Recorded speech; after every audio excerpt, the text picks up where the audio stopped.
Salam, Assalamualaikum warahmatullahi wabarakatuh. Om Swastiastu, Salve, Namo Buddhaya, salam kebajikan dan salam sejahtera buat kita semua.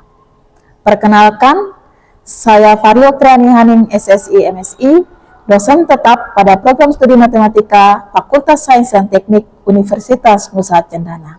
Saya bergabung dalam bidang peminatan, aljabar, dan kombinatorika. Mata kuliah yang saya ampu adalah aljabar linear dengan bobot 3 SKS dengan kode mata kuliah STMat 43315 yang dikuliahkan untuk mahasiswa semester 3. Mata kuliah ini memberikan kesempatan kepada mahasiswa untuk mengenal, memahami, dan bekerja dengan konsep abstrak. Mata kuliah ini memberi manfaat bagi mahasiswa untuk meningkatkan kemampuan menganalisis, memecahkan masalah, dan meningkatkan logika berpikir mahasiswa. Kemampuan yang diharapkan sesuai dengan capaian pembelajaran lulusan atau CPL Prodi Matematika yang dibebankan kepada mata kuliah ini, yaitu ada 4 CPL dan diturunkan ke dalam mata kuliah ini menjadi 4 CPMK dan 16 sub CPMK. Untuk CPMK pertama, mahasiswa mampu menjelaskan konsep teori ruang vektor dengan menerapkan pemikiran logis, kritis, sistematis, inovatif dalam membuktikan teorema dan contoh yang berkaitan dengan ruang vektor, subruang, basis, dan dimensi.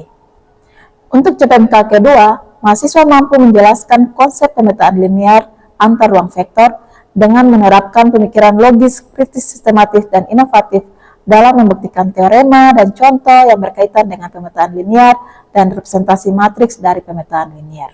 Untuk CPMK ketiga, mahasiswa mampu mengamati, mengenali, merumuskan, dan memecahkan masalah yang berkaitan dengan nilai eigen dan vektor eigen, serta pendiagonalan matriks secara mandiri atau berkelompok.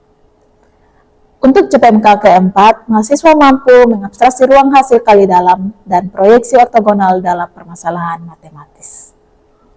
Bahan kajian dalam mata kuliah ini yang pertama adalah ruang vektor, subruang, basis dan dimensi, rank, dan perubahan basis. Yang kedua, pemetaan linear, representasi dari pemetaan linear, operasi pada pemetaan linear, dan representasi matriksnya. Yang ketiga, nilai eigen dan vektor eigen, pendiagonalan matriks, dan beberapa aplikasi nilai eigen dan vektor eigen. Yang keempat, mahasiswa belajar tentang hasil kali dalam, norm dan himpunan ortogonal, proyeksi ortogonal, dan proses Gram-Schmidt, dan ruang hasil kali dalam. Model perkuliahan mata kuliah ini adalah tatap muka dalam kelas. Bentuk dan metode pembelajaran yang pertama ada small group discussion, yang kedua ada discovery learning, yang ketiga ada case-based method, kemudian yang keempat problem-based learning. Metode pembelajaran ini memungkinkan terjadinya interaksi antar peserta, mahasiswa, dan juga dengan saya sebagai dosen. Asesmen mata kuliah ini mengikuti panduan akademik Undana dan kurikulum program studi matematika, meliputi tugas sebesar 10%, kuis 10%, aktivitas partisipatif 25%, hasil PBL atau CBM 25%, UTS dan UAS masing-masing sebesar 15%. Teknik dan indikator penilaian dilakukan seperti di dalam rencana pembelajaran semester atau RPS. Sumber pustaka utama yang digunakan dalam perkuliahan ini adalah buku aljabar linear dari saya sendiri yang diterbitkan oleh penerbit NEM pada tahun 2023. Yang kedua ada Friedberg, Insel, dan Spence. Yang ketiga ada Charles W. Curtis dan beberapa artikel yang merupakan pengembangan dari teori dan terapan dari aljabar linear. Selanjutnya, saya akan melakukan micro teaching mata kuliah aljabar linear pada mahasiswa semester 3 program studi matematika untuk pertemuan 2 dengan materi ruang vektor. Metode pembelajaran yang saya gunakan yaitu small group discussion. Yuk ikuti saya ke kelas. Baik, selamat siang semuanya. Semua dalam keadaan sehat? Saya lihat semuanya wajah bersemangat ya, berarti semua sehat nih. Sudah siap mulai perkuliahan hari ini? Baik, sebelum kita mulai, mari kita berdoa dulu. Kita berdoa menurut agama dan kepercayaan masing-masing. Doa selesai. Oke, untuk memulai perkuliahan saya akan melakukan presensi. Apakah semuanya hadir? Oh ya, lengkap. Nanti saya isikan di si adik Nona ya. Jadi kalian. Kemudian hari ini kita akan masuk di topik ruang vektor. Jadi nanti kalian dengan metode pembelajarannya kita melalui diskusi ya. Nanti setelah ini kita akan diskusi. Mari kita review kembali materi yang sudah kita pelajari sebelumnya ya. Yang pertama itu tentang grup. Saya lihat kalian sudah mengerjakan semuanya di tugas yang sudah kalian kumpul. Jadi saya minta salah satu untuk memberitahukan kepada kita, apa sih itu grup? Grup itu apa? Saya, Bu. Baik, ya. Jadi grup itu merupakan himpunan tak kosong yang dilengkapi dengan sebuah operasi biner yang memenuhi 4 aksioma, yaitu tertutup, asosiatif, memiliki elemen identitas, dan juga setiap elemen dari grup itu memiliki inverse. Ya, bagus sekali. Tepuk tangan untuk Jenny ya.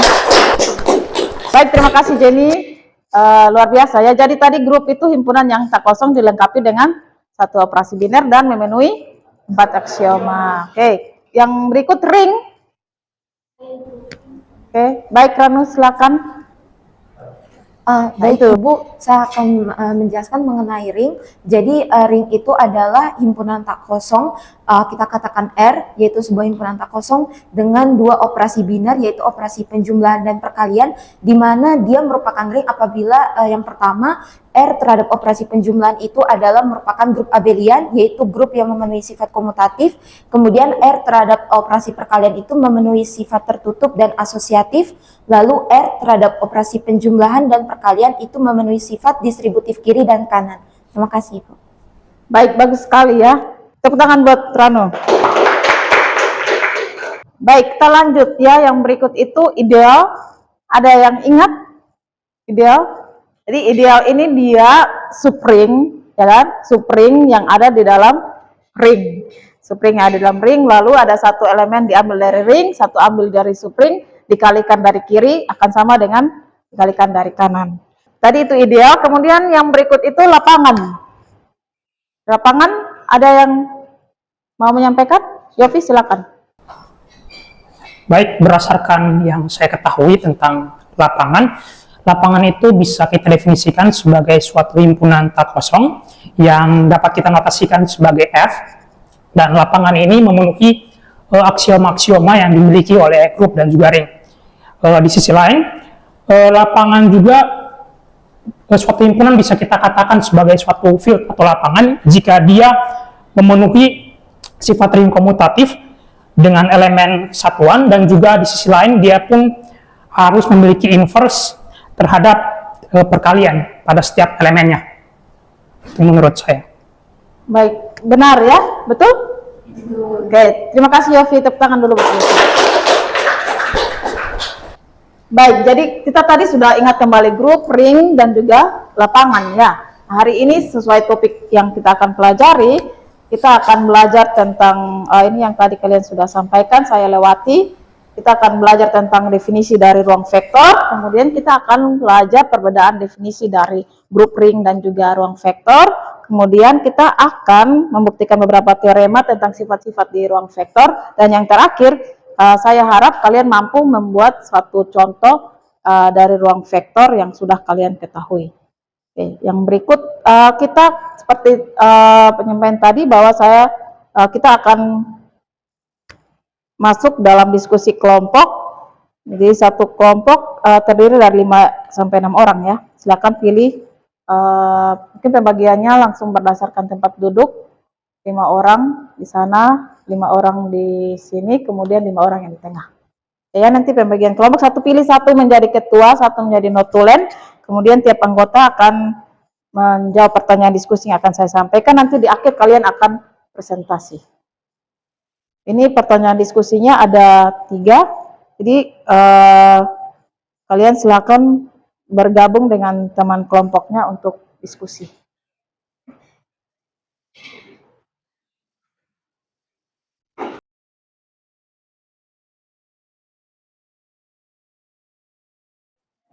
Jadi baik, pertanyaan diskusinya ada 3 ya. Perbedaan definisi ruang vektor dengan definisi grup, ring, lapangan. Kemudian ada mengembangkan sifat-sifat yang berlaku di grup, ring, dan lapangan. Kemudian yang terakhir itu kalian selidiki contoh himpunan dari ruang vektor ya. Kemudian kalau skalarnya diganti itu seperti apa bentuknya. Silakan waktu diskusi per kelompok 10 menit, nanti di akhir ada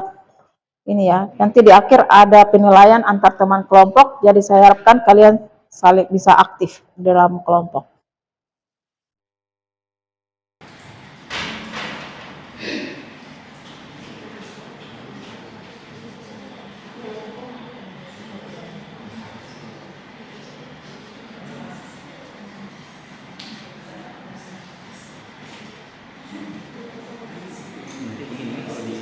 Dibuat ini nanti suara akan keluar ya.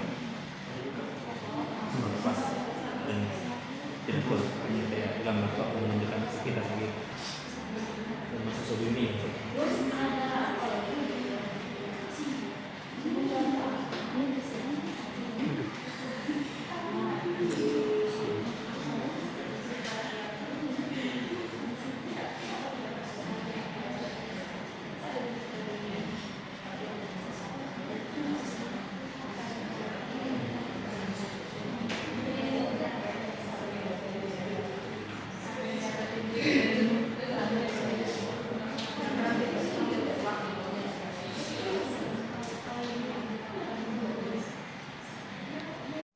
Baik, waktu diskusi sudah selesai.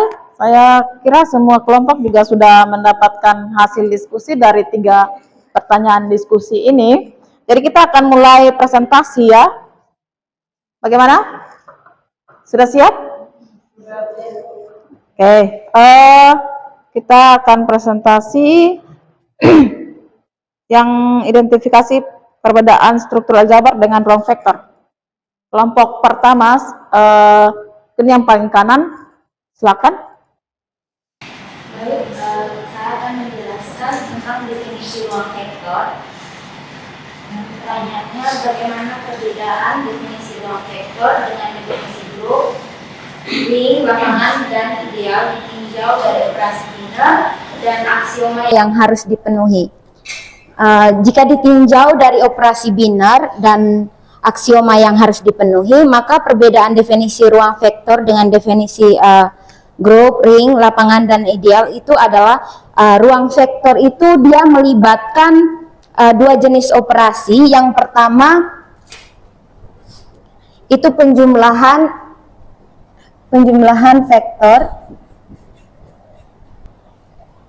vektor di mana dia itu mirip dengan grup, di mana ada identitas, inverse, dan komutatif.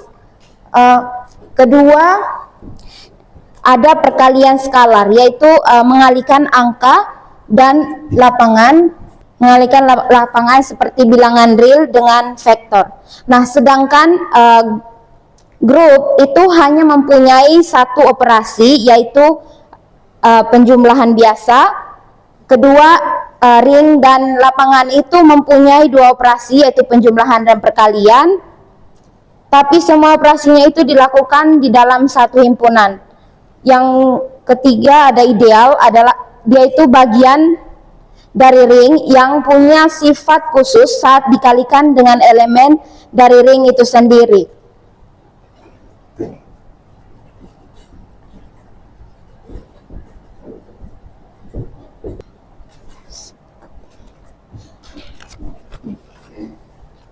Sekian presentasi dari kelompok 1. Dari kelompok 1 ada yang mau ditambahkan? Sudah dituliskan di notulen masing-masing? Sudah. Ya, dari kelompok 2 aksiomanya apa saja? Baik, untuk 5 aksioma itu yang pertama adalah karena kita di sini ada penjumlahan vektor, jadi misalkan kita definisikan dulu operasi penjumlahan vektor untuk U, V, elemen V, dan juga perkalian skalar. Misalkan kita ambil K anggota dari lapangan F, maka yang berlaku itu pertama adalah operasi K dikalikan V, di mana K dikalikan V itu adalah elemen dari ruang vektor V.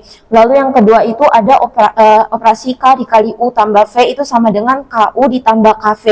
Yang ketiga adalah K ditambah L dikali dengan V itu sama dengan KV ditambah LV. Lalu yang keempat itu adalah K dikali LV itu sama dengan KL dikali V. Dan yang terakhir adalah 1 dikali V sama dengan V, di mana 1 di sini adalah elemen dari lapangan atau fieldnya, dan V di sini adalah anggota dari ruang vektor atau V-nya. Oke, terima kasih untuk kelompok 1 dan kelompok 2. Tepuk tangan, silakan.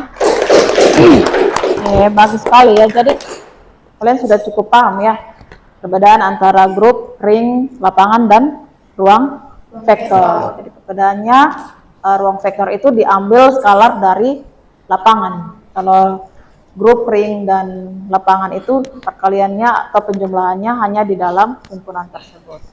Nah, kita lanjut. Yang berikut itu kita bahas tentang sifat-sifat yang dipenuhi di dalam ruang vektor. Mungkin kelompok 2 saya beri kesempatan, silakan. Oke, baik, terima kasih atas kesempatan yang diberikan kepada kelompok kami. Di sini kelompok kami, saya mewakili kelompok saya untuk menjabarkan terkait dengan sifat-sifat dari ruang vektor. Di sini sifat dari ruang vektor itu sendiri ada 4. Itu yang pertama, teorema 1. Di situ dikatakan bahwa jika X, Y, dan Z adalah vektor di ruang vektor V, sehingga X ditambah Z itu sama dengan Y ditambah Z, maka X haruslah sama dengan Y. Kemudian di sini saya akan coba untuk membuktikan salah satu dari sifat ruang vektor tersebut, yang mana di sini saya akan membuktikan teorema yang pertama.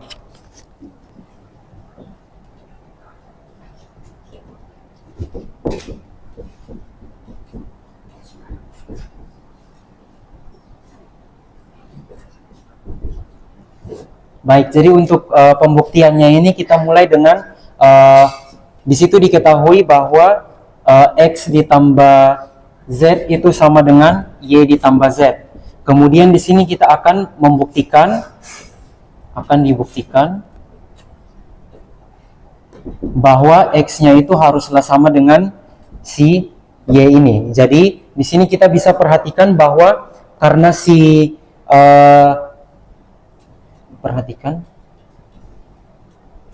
karena si Z-nya ini ada di dalam suatu ruang vektor, karena Z, maka ada suatu, maksudnya maka si V-nya itu mempunyai inverse terhadap operasi penjumlahan, operasi tambah. Itu V atau Z? Yang ini. Ya, kalau yang di atas Z, kalau yang Ya. bawah? Oh, ini maksudnya V, mohon maaf. Nah, jadi mohon maaf saya ulangi. Jadi kita perhatikan bahwa karena si Z-nya ini berada dalam ruang vektor, maka Z ini akan mempunyai inverse terhadap operasi perkalian dalam ruang vektor itu sendiri. Sehingga kita dapat tulis Z ditambah dengan V itu sama dengan V ditambah Z sama dengan 0. Kemudian diperoleh X-nya itu sama dengan X ditambah 0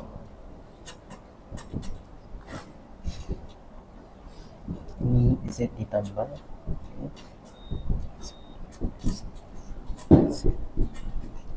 Nah, kenapa di sini dari karena kita ketahui bahwa V tambah Z-nya sama dengan 0, maka di sini X ditambah 0, 0-nya kita bisa ganti dengan Z tambah V, kemudian kita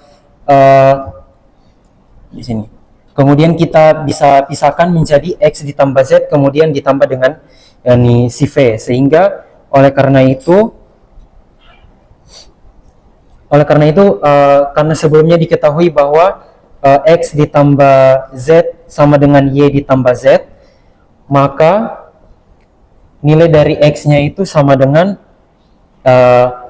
X ditambah Z ditambah dengan V itu sama dengan Y ditambah Z ditambah dengan V itu sama dengan Y ditambah Z tambah V, karena Z tambah V nya ini bernilai 0 sehingga Y ditambah 0 itu sama dengan Y itu sendiri.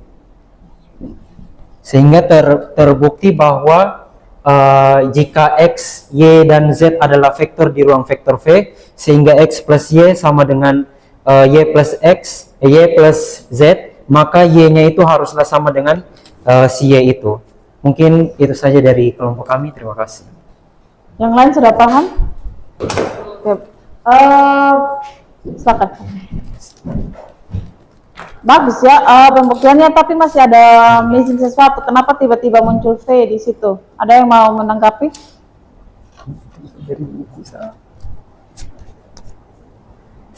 Kalau alurnya sudah pas, tapi kenapa tiba-tiba muncul V? Itu yang harus kalian perhatikan.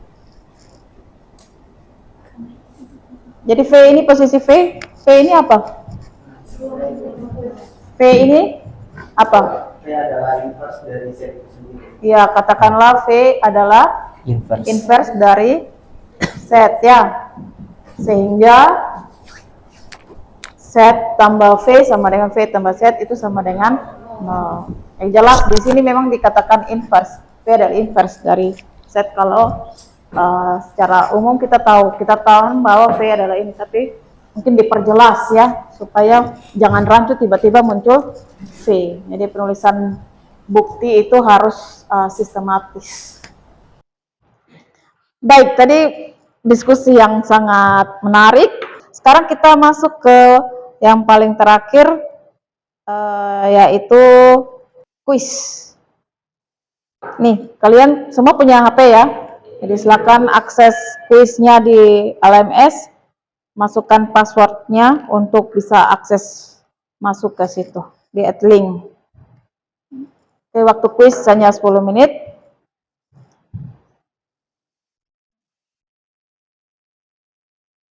Oke, sudah? Sudah? Bagaimana? Semua bisa menjawab dengan baik? Bisa? Oke, ini sebentar kalau ada pertanyaan, silakan kalian sampaikan. Ada yang mau bertanya sebelum kita kasih kesimpulan? Baik, Bu. Silakan Yofi. Ya, saya ingin bertanya terkait dengan contoh dari ruang vektor. Mungkin bisa dijelaskan Ibu, berdasarkan apa yang saya baca itu, saya membuat matriks maupun polinomial itu bisa kita katakan sebagai ruang vektor. Kira-kira bisa dijelaskan dari Ibu sendiri mengapa itu bisa dikatakan sebagai contoh dari ruang vektor? Matriks dengan polinomial. Yang pertama matriks ya. Matriks kenapa dia polinomial? Jadi kalau konsep ruang vektor kan yang pertama tadi dia himpunan yang tak kosong. Jadi kalau himpunan matriks, himpunan yang pasti tidak kosong. Jadi terhadap operasi, harus ada dua operasi kan? Penjumlahan dan operasi perkalian. Perkalian dengan skalar. Skalarnya matriks itu himpunan matriks, bukan matriks saja, tapi himpunan matriks. Skalarnya itu kita ambil dari mana? Bisa lapangan apa?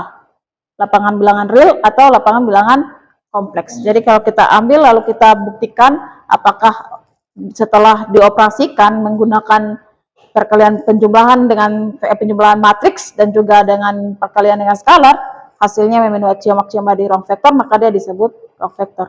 Yang polinomial juga seperti itu. Jadi kita bukan hanya polinomial tapi himpunan polinomial, karena kita bahas tentang objeknya kita adalah himpunan ya, himpunan yang tak kosong. Jadi himpunan yang isinya polinomial itu dianggap sebagai vektor karena penjumlahan dari dua buah polinomial akan tertutup dan juga bisa dikalikan dengan skalar, bisa diambil dari real, dari bilangan real ataupun bilangan kompleks. Kalau dikalikan bisa memenuhi aksioma-aksioma di ruang vektor. Nah, ini pertanyaan yang sangat bagus.